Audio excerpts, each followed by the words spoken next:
আজকের রান্নাটা একটু উদ্ভট মনে হলেও খেতে কিন্তু অনেক মজার, স্পেশালি তাদের জন্য যারা অনেক বেশি টক পছন্দ করেন আর টমেটোর টকটা অনেক বেশি পছন্দ করেন। আসসালামু আলাইকুম সবাইকে, দিলুমিনাস ব্লগ থেকে স্বাগতম। এখানে আমি কিছু ছোট মাছ ভালোভাবে ধুয়ে নিচ্ছি। মাছটা আপনি যে কোনো ধরনের মাছ নিতে পারেন, আমি এখানে ছোট মাছ দিয়ে রান্না করছি। ছোট মাছগুলোকে প্রথমে আমি ধুয়ে ভালোভাবে একটু শুকিয়ে নিয়েছি, তারপরে দিয়ে দিচ্ছি হলুদ, লাল মরিচের গুঁড়ো, সামান্য জিরে গুঁড়ো, সামান্য চাট মশলা, সামান্য লবণ। সবকিছু একসাথে ভালোভাবে দিয়ে আমি এখানে দিয়ে দিচ্ছি সামান্য পরিমাণে রসুন বাটা, সাথে দিয়ে দিচ্ছি সামান্য পরিমাণে আদা বাটা। এখানে আমি সামান্য পরিমাণে লেবুর রসও দিয়ে দিয়েছি। আর মাছগুলোকে খুব ভালোভাবে আমি ম্যারিনেট করে নিচ্ছি, যেন সবগুলো মাছের মধ্যে মশলাগুলো লেগে থাকে। আর সাথে এখানে আরো দিয়ে দিচ্ছি সামান্য পরিমাণে তেল। সবকিছু দিয়ে আমি এটা ঘন্টাখানেকের জন্য ম্যারিনেট করে রাখবো। মাছ বা মাংস যে কোনো কিছুই আপনি যত বেশি ম্যারিনেট করে রাখবেন, আপনার রান্নার স্বাদ তত বেশি ভালো হবে। আর এই রান্নাটার জন্য আমি আজকে অনেকটুকুই কাঁচা টমেটো ব্যবহার করেছি।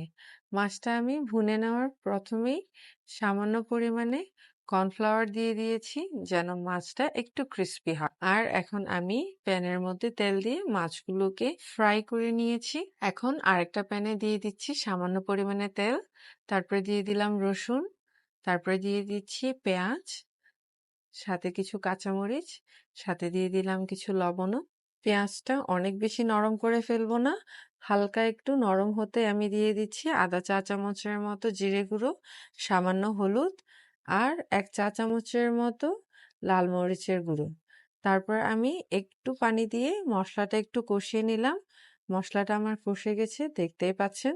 মশলা কষে গেলে এখানে আমি দিয়ে দিচ্ছি কাঁচা টমেটো। যেমনটা আমি আপনাদেরকে বলেছিলাম, এই রান্নাটার মেন ইনগ্রিডিয়েন্টটাই হলো কাঁচা টমেটো।